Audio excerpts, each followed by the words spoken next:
can't trust them. Occasionally you meet a nice one, but usually they turn out to be some kind of big lizard. The Skraby Show starts now on 97.3 The Fan. Hello and welcome into the Skraby Show for July 29th, 2024. Padres off day. We have a ton of things to talk about tonight. We have a ton of trade stuff to talk about tonight, and we're going to talk a little bit more about what the Padres did by trading for Jason Adam. Also, Joe Musgrove talked to the media. He might even be back as soon as next week. So we got so much going on here on the Skraby Show. Thank you for joining. And if you want to hear something funny, Tony Gwynn Jr. is probably going to be in this room here in the next 5 minutes or so. I would hope, because he left his phone in studio here, and it's sitting right there. I'm looking at it. The worst thing about I did the dumb thing of like, oh, I'll just call him. Well, duh, I can't call him because his phone is sitting in front of me. So he's going to be back in here soon, I hope, because if he's not, then he's going home without his phone. So we will keep you up to date on Tony Gwynn Jr.'s phone situation, which right now is in the studio, and he is not. So I'm assuming he's going to come. Ah, there he is. He can't. There he is. There he is. I got to show everybody. He had the look of disappointment on his face. That was great. Bye, Tony. I'm glad you figured it out before you went home. Yeah. Oh, that's true. All right. He couldn't even get in his car without it. That is so hilarious. All right. Cool. Now that Tony's phone is taken care of, we can move on with the show and talk about the Padres completing their best road trip of the season by far. And I even heard Tony and Jesse saying that it could be the best trip in franchise history. I personally am not going to go that far because I just don't know. But going 7-2 against teams like the Guardians, in the Orioles, and you throw in the Nationals there as well, you sweep the Nationals in the middle. That's a good road trip, and this is a good team showing how good they actually are, because when they can get going like they have, you can see why this team is picked to be a playoff team. And it was over the weekend that really Friday night was another one of those nights where, you know, Jerickson Profar hits the home run off of Craig Kimbrell for his second homer of the game on Friday, and he puts the Padres ahead. It was one of those nights where I was thinking, all right, well, I better, you know, get ready for a couple or some extra innings. Get ready for a 12-inning game, a 13-inning game, something like that, because there wasn't much scoring going on in the game before that. But I don't know where Jerickson Profar found this magic, but he needs to bring it for everyone, because he continues to be amazing, and he continues to be amazing for the Padres in spots where they absolutely need him to be amazing. And those two home runs were proof of that on Friday night. The one off of Craig Kimbrell, dead center. I mean, if you need something to happen for the Padres this year, you would like to see Jerickson Profar at the plate. And what he's done this year has been a storyline that we're going to be talking about for a very long time, because he has not come out of nowhere, obviously, but he's done things that he's never done in his career before. This is by far and away the best year of his career. And I have at some point wondered, will he slow down? And the answer is no. It doesn't seem like he's going to slow down. Now, we still have 2 months of the season to go. We still have August and September. But at this point, is there anything that tells you that Jerickson Profar is not this guy right now? I don't think you can say that he's not this guy, because he is. He keeps doing it. And it's kind of like Kyle Higashioka. He keeps doing it too. Kyle Higashioka seemingly is, you know, you think maybe he's going to go back to where he was or just above where he was. But no, he keeps doing big things for the Padres. And I got to think that the weekend series over the Orioles just proved to the team that they could take on these playoff teams. That was one of the takeaways for me for this road trip, was they went up against the Guardians, who are very good. And they went up against the Orioles, who are leading the AL East, which has teams like the Yankees and the Red Sox. Those are good teams, and they took series from them on the road, which is huge. I didn't know what to expect about this road trip. I didn't really know if they were going to be 500. I didn't know if they're going to be below 500. If you're talking to me the night after they lost to the Guardians on that Friday after the All-Star break when they lost 7-0, I would have said, this is going to be a losing road trip. But they caught fire, and they seem like they're having. It seems like they're finally like gelling like the team that we thought they were. And Xander Bogaerts is hitting, so everything's better when you win anyway. I mean, I can't look past that because when you start winning, things become more friendly, people become happier, things are a lot easier. And when you lose, it's not that way at all. But when you see these Padres putting up the runs that they are and having the starting pitching that they are, it makes me excited to see them in the playoffs because it's a complete team. They're playing complete games, and they're playing good defense, pitching again, outstanding. And now they have acquired the reliever from the Rays, Jason Adam, who we'll get into in just a second. And I think that's a good move. Now, the names that were sent to the Rays, I think at the time, I was a little taken aback by it. But as we've talked about it today, I think that it was the right move. It's going to give Mike Schilt another reliable arm out of the bullpen late in the game. And there are times where you think the pitcher that they're going to throw out there, maybe De Los Santos, maybe Matsui, you think, this is not going to be good. But now you have a guy who's legit. And he's 32 years old, 2.49 ERA, 47 appearances this season. He has a 2.30 ERA over the past 3 seasons, and he worked mostly in the 8th and the 9th inning. Here's a big thing for A.J. Preller. He has control through 2026, team control through 2026. And that's setting you up that's setting you up for the next few years as well. These are the trades that I think AJ is really good at. It's not these one-off trades. You know, the Josh Bell may have been a one-off trade. I can't remember who hit the grand slam. Why am I forgetting? Brandon Drury might have been a one-off trade. But AJ probably really likes to set up the future of the team as well, which is what he did with the team control through 2026. He also said to the media, Adam gets out righty and lefty hitters, so it gives us that versatility as well. And another winning piece for what's been a pretty good bullpen, especially late in the game. So if you're looking at the Padres right now, and you're thinking, all right, who's left? Because the trade deadline is less than 24 hours from right now. And it's who's left or what positions do they need to fill at this point in time? And I think the one that is, jumps right out at me is starting pitching. But the starting pitching is kind of, I guess it's fluid because you have Joe Musgrove almost saying to the media that he's going to be back next week. And here's what I'll just get into the quotes now. He said, quote, "The whole process of building and getting to the bullpens took a little longer than we thought, so I'm trying to make up for it on the back end and still be smart and not just rush back." Then I think it's kind of AJ's call after that. If he wants to put me in for 3 innings to start, or if he wants me to get one more and then come back at 4 innings, he can do that as well. So Musgrove is willing to help the team here. And if he can get back and go 4 innings, then I don't see why that's a bad thing. You can have 1 day of a bullpen game a week, I guess. Joe Musgrove just wants to get back on the field. For all you people to say he's just cashing in with his money and he's sitting in the lazy river out there at Saquon, it's not true. He's working to get back. And this is kind of something that he is trying to get in the ear of A.J. Preller that, hey, I could be a starter. Like a starter. Yes, he's already a starter. But he could be a starter pitcher, meaning he goes 2, 3, 4 innings and however many pitches he can go, and then he can give them, a little boost right out of the gate of the game. This is Joe Musgrove trying to help his team, and this is Joe Musgrove thinking outside the box, and I like it. And if Joe Musgrove wants to make his way back to the team, he feels like he's ready to make his way back to the team, then I'm all for it. But does it change what A.J. Preller's plans are in the trade market in the next 21 hours?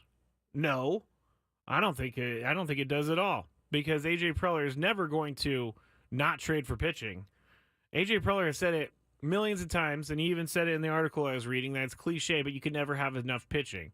Now, all the rumors that I'm seeing that he's out, that the Padres are in on, I'm not sure how good those rumors are, because when you look at these rumors and you see, Blake Snell might be a target of the Padres. I love Snellzilla. Love what he brought to the team last year. But I personally don't think that Snellzilla is worth all of the money and the prospects that he's going to get. Mainly because Snellzilla only, we know it, he kind of only warms up like halfway through the year. And if you're going to be paid $30+ million as a starting pitcher, which is what his option is, he has the option with the Giants, a player option. So the Giants have no choice if he decides to opt in.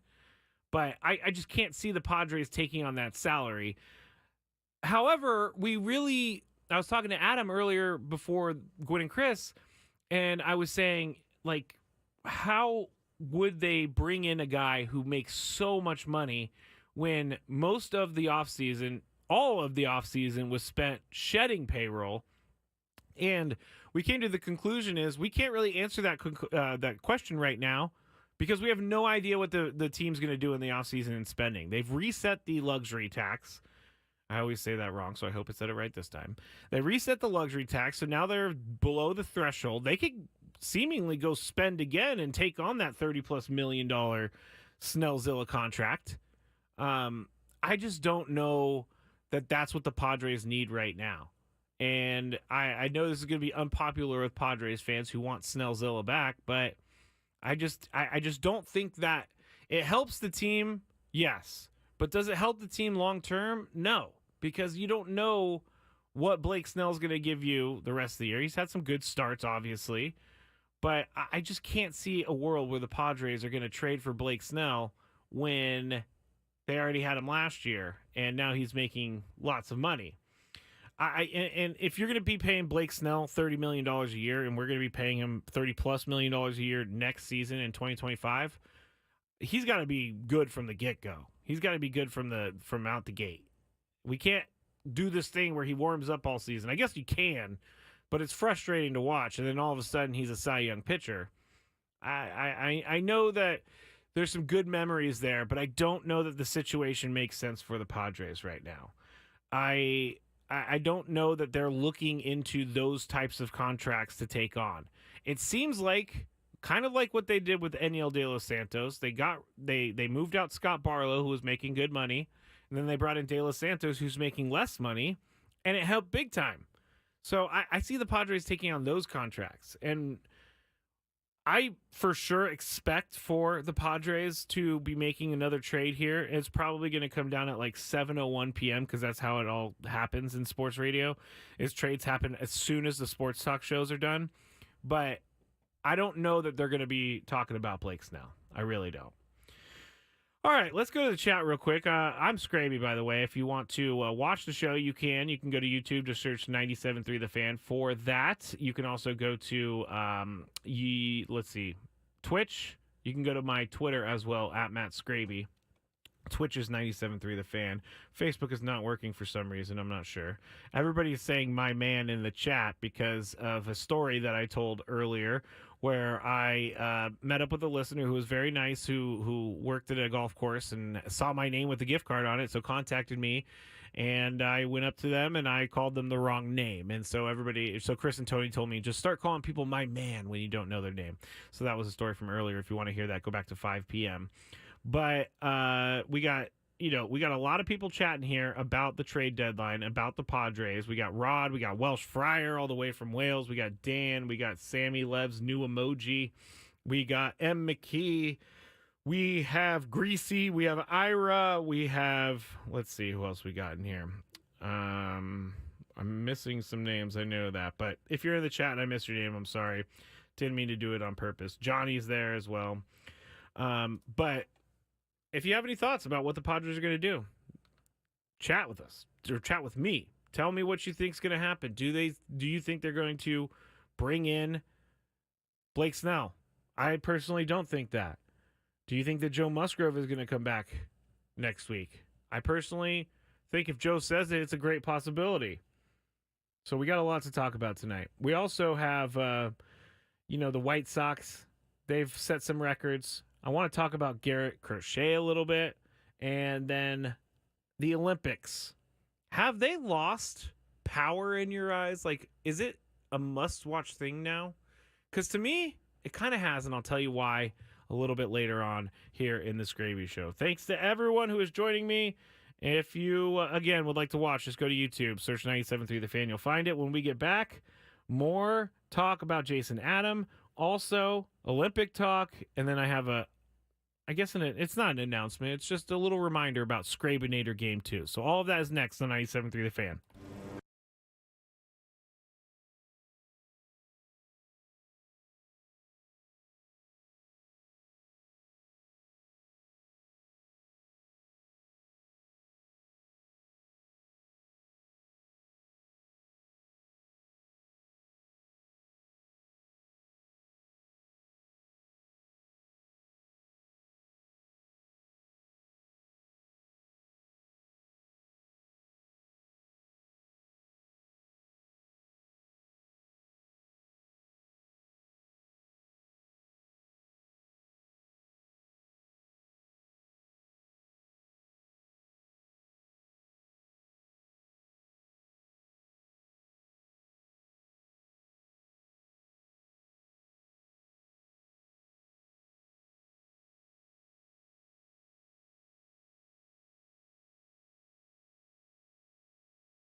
Welcome back into the Skraby Show here on 97.3 The Fan. Thank you to everybody who is joining me right now. We're going to get into the news in just a second, but, I have right in front of me the newest Padres giveaways for the week of, August 12th and the 14th, and then August 19th through the 25th. So August 12th through the 14th, the Padres are going to be playing the Pirates at Petco Park, obviously. And on Monday, August 12th, the Padres are going to be giving away the first 40,000 fans in attendance can take home a 1999 Tony Gwynn Henley jersey presented by Serve Pro. The giveaway celebrates the 25th anniversary of Gwynn's 3,000th career hit.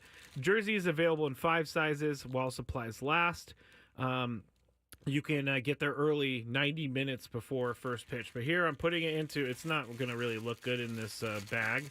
But here you can see the kind of type across the chest. It says San Diego is like the older uniforms with the orange and the blue. So that's the first item being given away.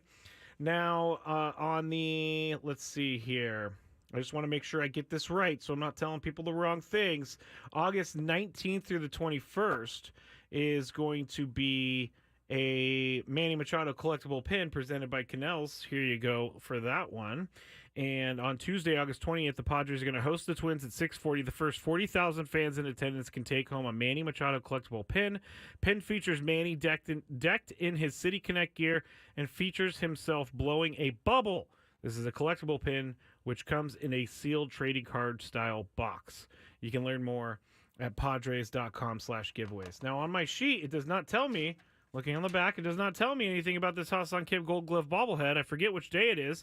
We also have that in studio as well. And the bobblehead is him walking with a glove on, a gold glove, and then him in like a suit. So Ha-Seong Kim really styling here in this bobblehead. I've gotten most of the bobbleheads this year. Gonna have to try and get this one. Because apparently I'm starting a bobblehead collection. Might as well. They've all been really cool, actually. So I'm going to put these back here real quick, and then we're going to go on with the rest of the show. Just saw on Twitter, or X, Aaron Judge hit his 39th home run of the year. That's just crazy. Nothing else to say about that.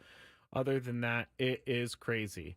Now, if you are looking for information on Skrabinator Game 2, which is I have invited or I've gotten tickets from the company, Odyssey, to bring everybody into the Odyssey suite at Petco Park. So if you have not signed up yet, you need to sign up because that's the only way you're going to be qualified to win. And if you signed up last time, you don't need to sign up again. We are going to reach out to people from that list as well. But just go to 973thefansd.com, click on contest at the top, and then go to, then you'll hover over and it'll say contest on the bottom too. And you'll see 2 tabs that say contest. Make sure you click the second tab. You'll see Skrabinator Game 2 in there. You'll see the sign up form. And I've been told there have been a ton of sign-ups. So if you are interested in going to the game on August 21st against the Twins, it's a 3:40 p.m. game. Just make sure you sign up because if you don't sign up on the website, you are not able to go to the game. I cannot make any exceptions. I'm sorry. I am sorry, but go to the website, 973thefansd.com. Go to the top of the page, look at contests and events, and then click contest after you hover over. It sounds more complicated with me explaining it than it really is, but make sure you do that. I know that there have been a ton of people that have signed up over the weekend, and you are going to be in the running if you go and sign up. Oh, Welsh Fryer, man. He's missing it by a week. I would love to have Welsh Fryer in the Skrabinator booth. That's a bummer. Jocelyn says the Ha-Seong Kim bobblehead is this Friday against the Rockies. So thank you for that, Jocelyn. Let's see. That's Skrabinator Game 2 info. Oh, yeah, by the way, I should say that food and drink is on your own. And please, if you're going to come to the suite, I don't mind if you drink, but just don't get crazy and don't make me kick you out. Okay? All right. Now, let's talk about Jason Adam real quick. The pitcher that the Padres acquired over the weekend from the Rays. And when immediately I saw, I have to go look for the return for the Rays, and I see that the Padres sent Dylan Lesko, second-ranked pitching prospect, outfielder Homer Bush Jr., their fourth-ranked position prospect, and catcher J.D. Gonzalez, their sixth-ranked position prospect for this.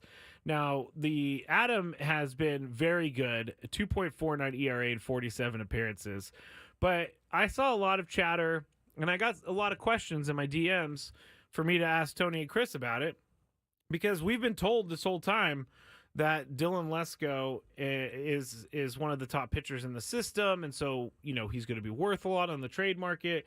However, Kyle Glazer, who will be in here in studio tomorrow from 1 to 3:30, helping us with the trade deadline, did tweet out that Dylan Lesko, Padres have become a little concerned about, not little, he said very concerned about how much Lesko's command has not come back post Tommy John. So at a certain point, they were just like, all right, if we can get a high leverage bullpen arm in here, reliever, then we'll be fine with sending Dylan Lesko. They did not send Robbie Snelling. They sent Dylan Lesko, and we'll see if the Rays can fix him. And Kyle Glazer says that, choked on my own throat or my own tongue. Kyle Glazer says this stuff is fantastic, but the command is extremely poor right now. And if you listen to Tony from the last show, he was saying that the command is the last thing to come back usually after a Tommy John surgery. So I think this trade, even though it's sending more names, more minor league names than we thought to the Rays for one guy, I think it's a good move. And it's going to help the Padres down the line.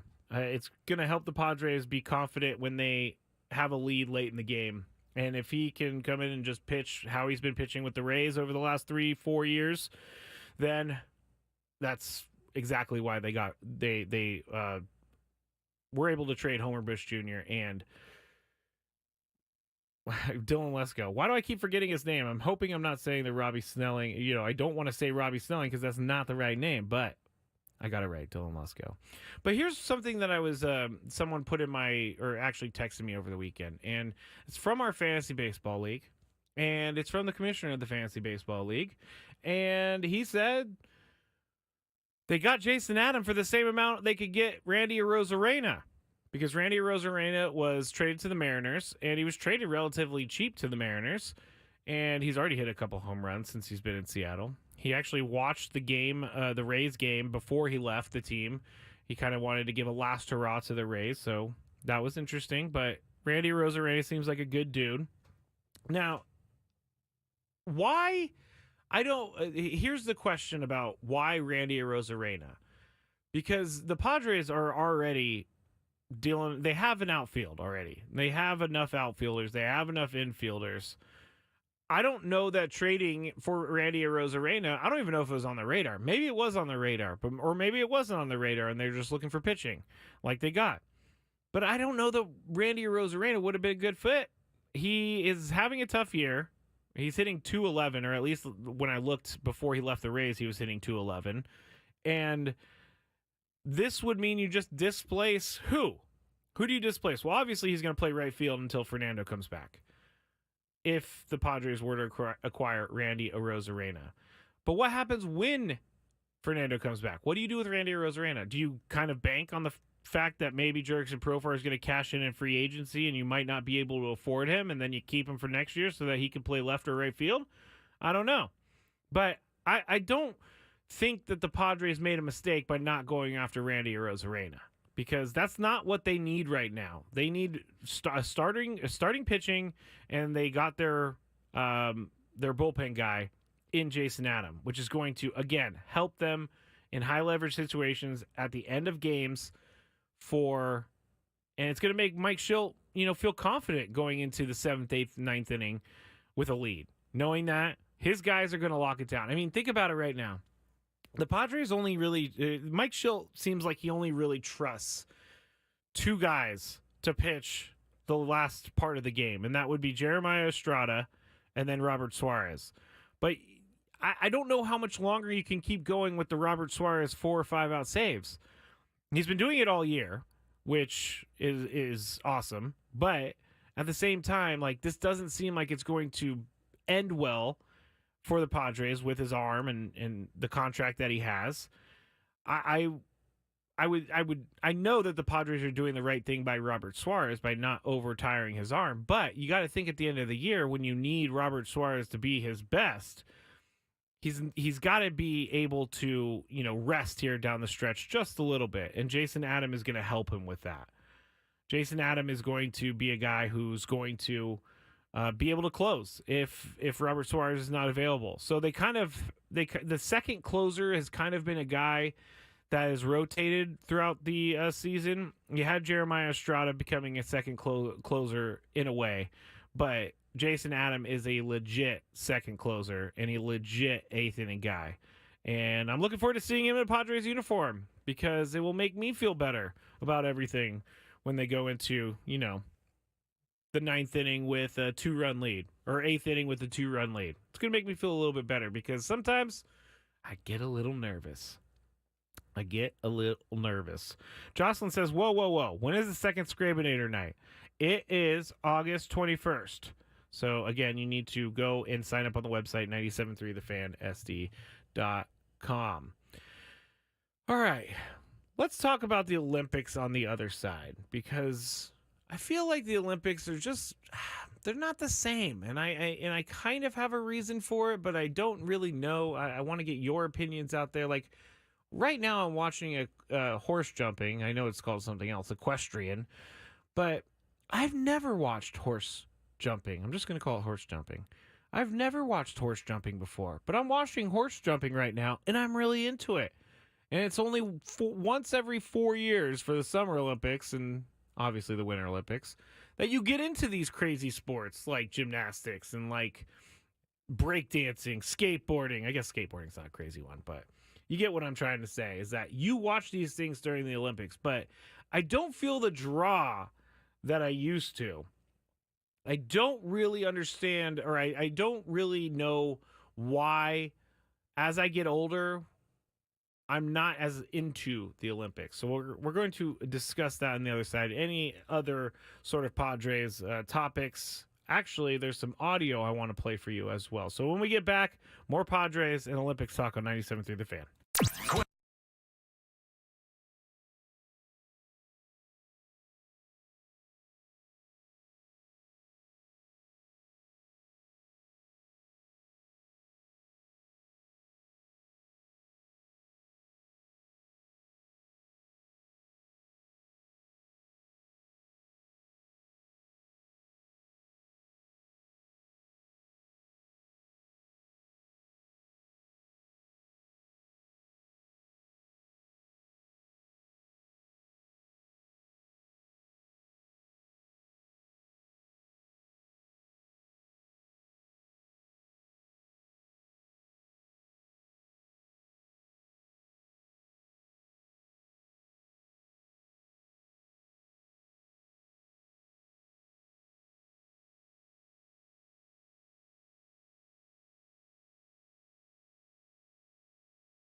I can't believe it, but it's already the final segment here on the Skraby Show.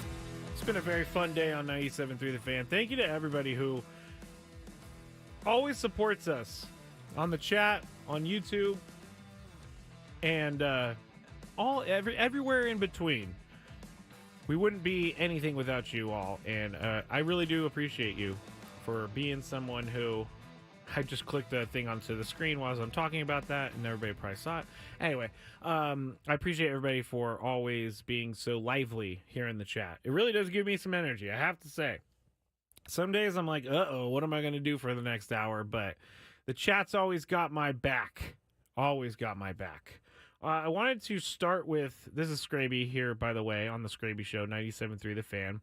I want to start with a chat that was sent to me by Dwayne. He said, Skraby, I understand the need for a bullpen arm, and prospects are prospects, but do you think AJ keeps trading away our farm system? It's a question that I've definitely seen asked on social media, and a question that I've been asked myself by people out there, and a question that maybe even I have thought about before. But my answer to this is no. Right now, I know that people don't really think that AJ Preller is, some people are not happy with the job AJ Preller has done as the general manager of the Padres. I don't know if they miss the playoffs. I think that his time may come to an end here in San Diego. But we talked about this last week, I think, or the week before. And we were talking about the grass being greener on the other side. And the grass isn't always greener on the other side. And AJ Preller, one thing you could say about him, love him or hate him, he's not afraid to make a move. And I think that's pretty valuable. I mean, there are GMs across the league that just don't make moves.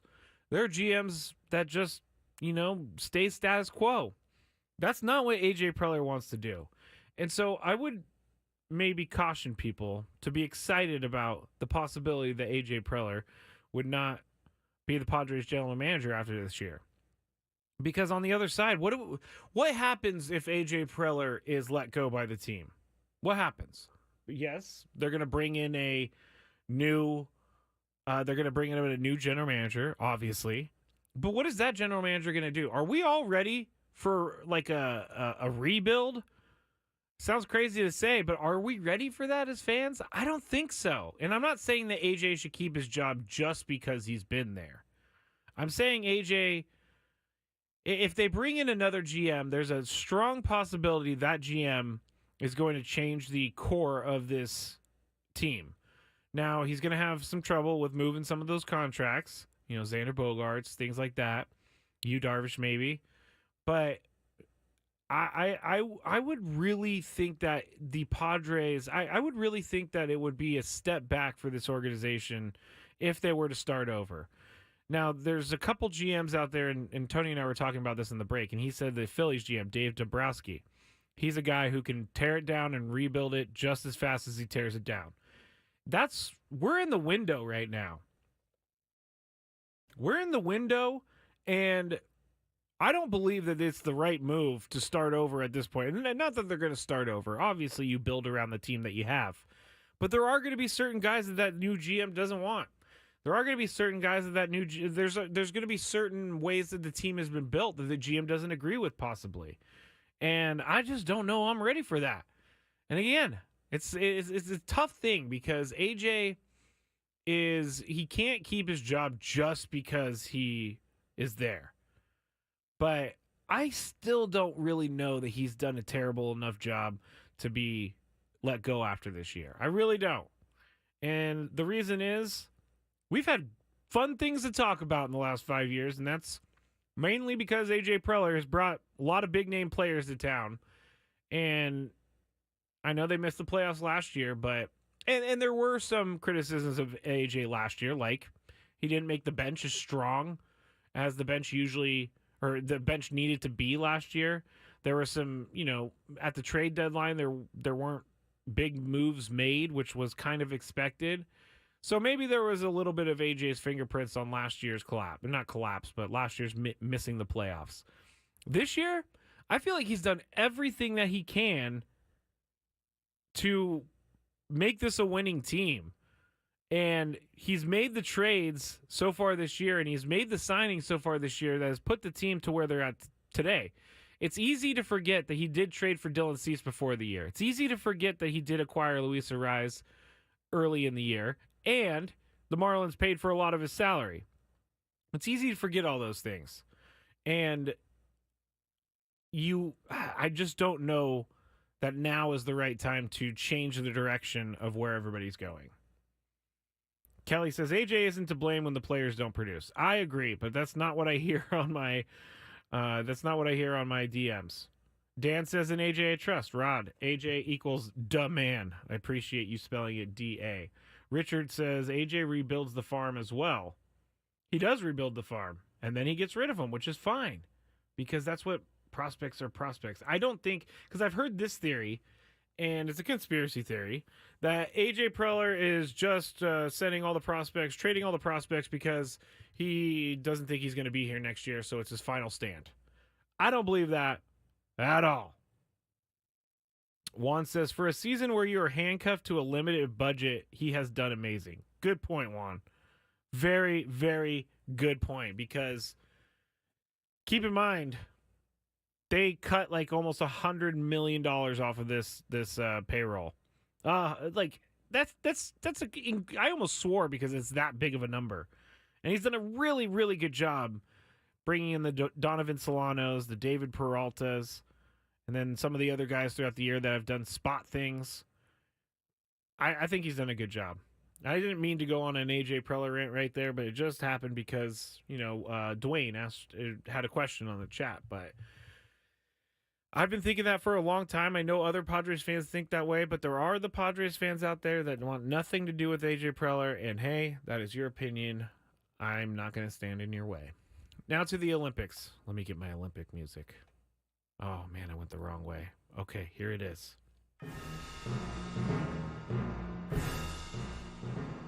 One more thing from Kelly. People are just looking to point the fingers at AJ. He's brought the excitement back to San Diego with the players and the atmosphere at the ballpark. Sad Friar. It's win now with all our contracts. These next 3 years are it. After 2027, it's downhill for Manny and Xander. I don't know about downhill, Sad Friar, but it's definitely, they're getting older. I won't disagree about that. If there's one contract that I question, it's probably the Xander Bogaerts contract, just purely because there was no real spot for him to play. There was no easy path for him on the field. Anyway, all right, here we go. Have the Olympics, I found out the right word to describe this in the break. Have the Olympics lost their luster? With you, with me, with everyone? And obviously, I'm going to give you my opinion. And the answer is yes. And it's not because they're not important. And it's not because they're not like a grand event. It's one of the biggest events in the world every 4 years. And I feel like the reason the Olympics aren't that, they've lost some of that feel to them, mainly because you could watch every single sport in the Olympics if you want to. Like right now, we have DirecTV in studio. I'm looking at a Paris Olympics TV experience with 4 different screens showing skateboarding, showing I don't even know what that is. They're on some court of some sort. I'm not sure. They had surfing on earlier. We were watching kayaking, equestrian stuff. But I feel like it's because there's no real, like, I missed the appointment viewing. There we go. That was the phrase I'm looking for. I missed the appointment viewing. I remember as a kid with my parents, we would all get in front of the TV and, at 8 p.m. or 7 p.m. or 6 p.m., whatever it was, we would sit down and we would all just sit around the TV and watch the Olympics and cheer for our country and all this stuff. And this is when I was little, but I felt like that was important. And maybe it's because I was a kid and everything's different when you're a kid. I firmly believe that everything is way cooler when you're a kid. Even when you get old, it's not as cool. But I think the Olympics, just like the coverage of it is just so much that you can consume the Olympics whenever you want. And I felt like the Olympics back in the day was a big deal because you really had to wait to find the results. You had to wait to see what happened because they just didn't have all of these extra channels broadcasting literally every sport. Like, I can't even imagine the undertaking for NBC, like trying to broadcast every sport. I cannot even imagine how stressful that is. Prolific says the Olympics are now run by, I don't know. McKee says Summer Olympics, my favorite. I like the Summer Olympics. I also like the Winter Olympics. I like the Olympics, but it's just not what I want it to be anymore. I want it to be more important. Junior says, don't they have breakdancing now? If it is, that's my new favorite. They do, and it's called breaking. It's called breaking now. Katrina agrees with me. Dan says Phelps was fun to watch. I miss the old way of watching things. Obviously, most of the time I don't. But sporting events, I miss the community of sporting events, and I miss being able to appointment watch the Olympics, the World Cup, anything like that. Now, look at Chris. He does everything DVR'd. It's crazy. Welsh Fryer says they need baseball back at the Olympics. I believe it's coming back next Olympics when it's in LA, which will be kind of cool. I'm definitely going to be checking out the Olympics in 2028 if I can, if I'm still here. But, yeah. And McKee says, but now you get to see so much more with all the coverage. There's some really good chats coming in right now. But now you get to see the more coverage. I get it, more coverage. But that doesn't mean I'm getting that community feeling that I'm looking for.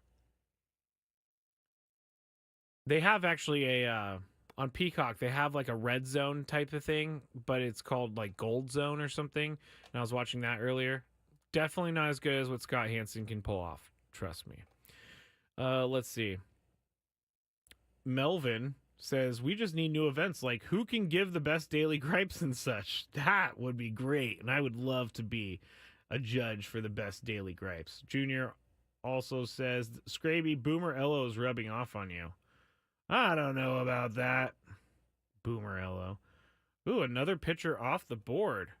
Let's see. I think Frankie Montas went somewhere. Let's see before we go and get out of here. Just want to make sure I have it.